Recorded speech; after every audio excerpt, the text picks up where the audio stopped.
Coverings எல்லாருக்கும் வணக்கம். மனிதர்களுக்கு நிறைய நோயை தடுக்கிறதுக்கு தடுப்பூசிகள் இருக்குது. கோவிட்-19 கூட இப்போ நம்ம வேக்சின் கண்டுபிடிச்சிட்டோம், எல்லாருக்குமே வேக்சினேட் பண்ணியிருக்கோம். ஓகே, ஆனால் தாவரங்களுக்கு வரக்கூடிய வியாதிகளை தடுக்கிறதுக்கு தடுப்பூசிகள் இருந்தால் எப்படி இருக்கும்? இந்த ஆராய்ச்சி உலகம் முழுக்க நடந்துக்கிட்டு இருக்கு. அதில் இப்போ ஒரு முக்கியமான மைல்கல்ல எட்டின மாதிரியான ஒரு நிகழ்வு யூகேயில் நடந்திருக்கு. அதாவது தாவரங்களுக்கும் தடுப்பூசி போடலாம் அப்படின்னு ஒரு விஷயத்தை கொண்டு வர்றாங்க. யார் இதை கண்டுபிடிச்சிருக்கா, என்ன நடந்துச்சு அப்படிங்கிறத இந்த வீடியோவில் டீட்டெயிலாக பார்க்கலாம்.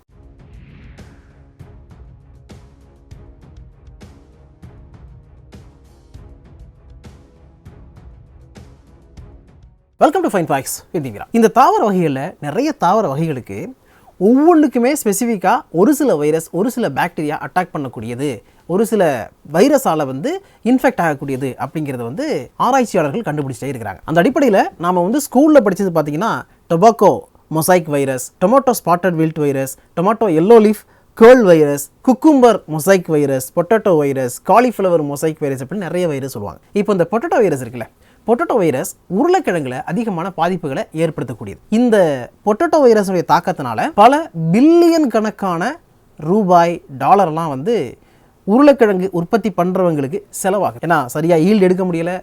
இன்னொரு பக்கம் அப்படி எடுக்கிறாங்கன்னா கண்ணுக்கு தெரியாத வகையில் இந்த வைரஸுடைய பாதிப்பு இருக்குது. அதை ஸ்க்ரீன் பண்ணும்பொழுது கண்டுபிடிச்சி இது சரியான பொட்டேட்டோ இல்லை, விளம்பரத்திலாம் போடுவாங்க தெரியுமா, தேர்ந்தெடுக்கப்பட்ட பொட்டேட்டோ அப்படின்னு. அதெல்லாம் இந்த அடிப்படையில் நம்ம எடுத்துக்கலாம், இந்த இதுக்குள்ளே வரும்னு வச்சுங்களேன். ஸோ அந்த மாதிரி நிறைய வேஸ்ட் ஆகுது. இந்த பொட்டேட்டோ வைரஸ் மட்டும் கிடையாது, இதே மாதிரி உலகம் முழுக்க இருக்கக்கூடிய தாவரங்களை தாக்கக்கூடிய நிறைய வைரஸ்களை கட்டுப்படுத்துறதுக்காகவும் தாக்காமல் தடுக்கிறதுக்காகவும் நிறைய பூச்சிக்கொல்லிகளெல்லாம் பயன்படுத்துகிறாங்க. அப்படி பூச்சிக்கொல்லிகளை பயன்படுத்துறதுனால அந்த கீரை, கிழங்கு வகைகள் எல்லாத்தையுமே சாப்பிடக்கூடிய மனிதர்களுக்கும் நிறைய நோய்கள் ஏற்படுது. இதையெல்லாம் தடுக்கிறதுக்கு முளையிலேயே கிள்ளி எறிகிறது பெட்டர் சார் அப்படின்னு சொல்கிற மாதிரி இந்த பொட்டேட்டோ வைரஸை கண்ட்ரோல் பண்ணுறது, பொட்டேட்டோ வைரஸை வராமல் தடுக்கிறதுக்கு அந்த உருளைக்கிழங்கு தாவரத்திலேயே நாம் ஒரு இன்ஜெக்ஷனை போட்டோம் அப்படின்னா அந்த வைரஸை வராமல் தடுத்துடலாம் அப்படிங்கிறது இந்த ஆராய்ச்சியினுடைய முடிவாக இருக்கும் அப்படின்னு நம்பப்படுது. சரி, என்ன ஆராய்ச்சி, எங்கே இதை பண்ணியிருக்கிறாங்க, யார் கண்டுபிடிச்சாங்க அப்படின்னு கேட்டிங்கன்னா, யூகேல உள்ள சயின்ஸ் பியூரி லேபரட்டரி அப்படிங்கிற இந்த தாவரங்களுக்கு வரக்கூடிய நோய்கள் சம்மந்தப்பட்ட ஆராய்ச்சிகளை பண்ணக்கூடிய ஆய்வகம். அந்த ஆய்வகத்தில் உள்ள ஒரு ஆராய்ச்சியாளர், அவருடைய பெயர் சோஃபியன் கெமான். ஓகே, சோஃபியன் கெமான். அவர் தலைமையிலான ஆராய்ச்சியாளர்கள் தான் இதை கண்டுபிடிச்சிருக்காங்க. ஆனால் இந்த உருளைக்கிழங்கு வைரஸை கட்டுப்படுத்துறதுக்கு இவங்க எப்படி தடுப்பூசியை கண்டுபிடிச்சிருக்காங்க அப்படின்னு பார்த்தீங்கன்னா அது ரொம்ப இன்ட்ரெஸ்டிங்கான விஷயம். அதை ஆல்பகா அப்படிங்கிற ஒரு ஒட்டக இனத்தில் இருந்து கண்டுபிடிச்சிருக்காங்க. இந்த ஆல்பகாங்கிறது ஒட்டக இனத்தை சேர்ந்ததுன்னு சொல்கிறாங்க. ஆனால் இது பார்க்குறதுக்கு எப்படி இருக்குன்னா, நல்லா வளர்ந்த ஒரு செம்மறியாடு, அதுக்கு கொஞ்சம் கழுத்து நீளமாக தான் எப்படி இருக்கும் அந்த மாதிரி தான் இருக்குது. இது சவுத் அமெரிக்கன் கண்ட்ரீஸில் அதிகமாக இருக்குது. இந்த ஆல்பகா இருக்குல்ல, இதிலேருந்து இந்த பொட்டேட்டோ வைரஸை தடுக்கிறதுக்கான ஆன்டிபாடியை கொடுக்க முடியும் அப்படின்றாங்க. அதாவது இந்த ஆல்பகா கிட்ட பொட்டேட்டோ வைரஸை கட்டுப்படுத்துறதுக்கான ஆன்டிபாடி இருக்குது. அந்த ஆன்டிபாடியை எடுத்து உருளைக்கிழங்கு தாவரத்தில் செலுத்திட்டோம் அப்படின்னா பொட்டேட்டோ வைரஸ் வராமல் அந்த உருளைக்கிழங்கு தாவரம் தப்பிச்சிக்கும் அப்படிங்கிறது தான் இப்போ கான்செப்ட்.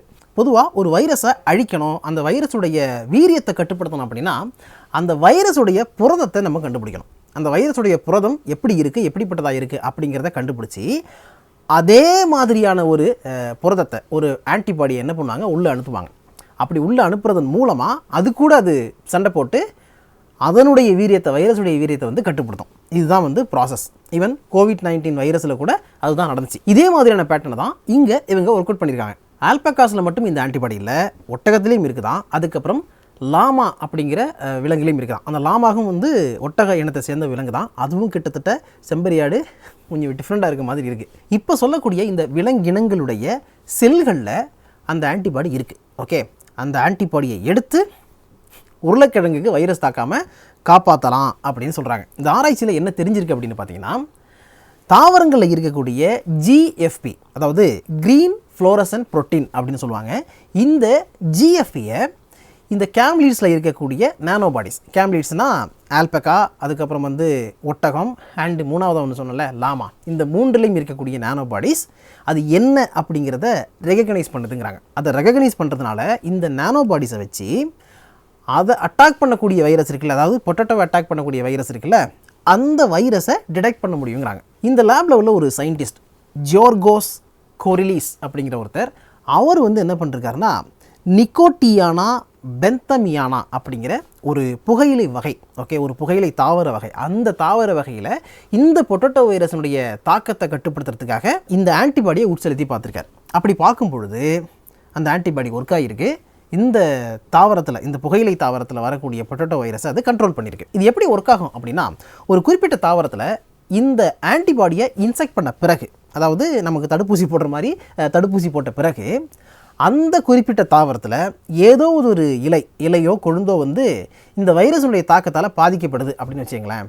அப்போது ஆகா நமக்கு வெளியிலேருந்து ஒரு ஆபத்து வருது அப்படின்னு அந்த இலை தெரிஞ்சுக்கிட்டு இம்மிடியட்டாக என்ன பண்ணுமா, அந்த இலை மட்டும் தன்னைத்தானே அழிச்சிக்குமா. ஓகேவா? அதாவது ஒரு இலையில் கொஞ்சோண்டு பாதிப்பு வருதுன்னா அந்த இலை இம்மிடியட்டாக, ஏன்னா உள்ளே இருக்கிற ஆன்டிபாடி ஒர்க் ஆகுது, ஸோ உனக்கு வந்து ஆபத்து வந்துருச்சு, நீ செத்து போயிடு அப்படின்னு அதுக்கு ஆர்டர் கொடுத்துரும். அப்படி ஆர்டர் கொடுத்த உடனே அந்த ஒரு இலை மட்டும் டக்குன்னு அதுலேருந்து அழுகி உதிர்ந்து விழுந்துருமா. அப்படி விழுந்துருச்சுன்னா அடுத்த கட்டமாக இந்த தாவரத்தை அந்த வைரஸ் தாக்காது. ஏன்னா எந்த இடத்துல வந்து அது அஃபெக்ட் பண்ணிச்சோ, இன்ஃபெக்ட் ஆச்சோ, அந்த இடம் வந்து கட் பண்ணி எடுத்தாச்சு. சர்க்கரை வியாதி வந்தோடனே காலை வெட்டி எடுக்கிறாங்கல்ல, அந்த மாதிரி அது தன்னால் வந்து கீழே விழுந்துடும். அப்படி விழுந்த பிறகு மற்ற பகுதிகள், அந்த தாவரத்தில் உள்ள மற்ற பகுதிகள் பாதிப்படையாது. அதனால அந்த தாவரம் அந்த வைரஸுடைய தாக்கத்திலிருந்து தப்பிச்சுக்கோங்கிறாங்க. இதுக்கு முன்னாடி பல்வேறு கட்ட ஆராய்ச்சிகளை பண்ணிட்டு இருந்தாங்க. ஒரு தாவரம் வந்து ஏதோ ஒரு நோய் தாக்குதலுக்கு உள்ளாகுது அப்படின்னா அது உள்ளாகிறதுக்கு முன்னாடி எப்படி தடுக்கலாம், அந்த தாவரத்தினுடைய ஜீன் என்னவா இருக்கோ அந்த ஜீனை எந்தெந்த வைரஸ் எல்லாம் அட்டாக் பண்ணுறதுக்கு வாய்ப்பு இருக்குது அப்படிங்கிறது வந்து முன்கூட்டியே நம்ம திட்டமிட்டு உள்ள எடிட் பண்ணலாமா. அதாவது ஜீனுடைய குணாதிசயங்களை வந்து எடிட் பண்ணிட்டோம் அப்படின்னா அதுக்கப்புறம் ரியாக்ட் பண்ண ஆரம்பிக்கும். அப்படி ரியாக்ட் பண்ணுறதுனால இது ஏதோ ஒரு ஃபாரின் மெட்டீரியல் நமக்குள்ளே வருது, நம்மளை அட்டாக் பண்ண பார்க்குது, ஸோ இந்த இடத்துல நம்ம இதை எதிர்த்து போராடணும் அப்படின்னு அது தடுக்க ஆரம்பிக்கும். அதை வந்து சப்போர்ட் பண்ணி இழுத்துக்காது உள்ள அப்படின்னு நிறைய வேலைகள் வந்து முயற்சி பண்ணிக்கிட்டு இருக்காங்க. ஆனால் அதையெல்லாம் தாண்டி இந்த ஒரு முயற்சி வந்து மிகப்பெரிய சக்ஸஸ் ஆகிறதுக்கான வாய்ப்புகள் இருக்குது அப்படின்னு சொல்லப்படுது. யூகேயில் நடந்த இந்த ஆராய்ச்சிக்கு அமெரிக்கா மட்டும் இல்லை, பல உலக நாடுகளில் இருந்து மிகப்பெரிய சப்போர்ட் கிடச்சிக்கிட்டு இருக்குது. சப்போர்ட் அப்படின்னா இது வந்து ஒரு கேம் சேஞ்சராக இருக்கும். அதாவது இப்போது தாவரங்களுக்கு வரக்கூடிய நோய்கள் எல்லாத்தையுமே தடுக்கிறதுக்கு இது ஒரு முக்கியமான மைல்கல், இது மிகப்பெரிய ஒரு கேம் சேஞ்சராக இருக்கும். இதை மட்டும் நம்ம சரியாக பண்ணிட்டோம், கரெக்டாக வந்து இது ஒர்க் அவுட் ஆக ஆரம்பிச்சிச்சு அப்படின்னா இனிமேல் உலகத்தில் இருக்கக்கூடிய தாவரங்கள் எல்லாத்தையுமே எந்த விதமான நோய் தாக்குதலும் வராமல் தற்காத்துக்க முடியும், காப்பாற்றிட முடியும் அப்படின்லாம் சொல்லிக்கிட்டு இருக்கிறாங்க.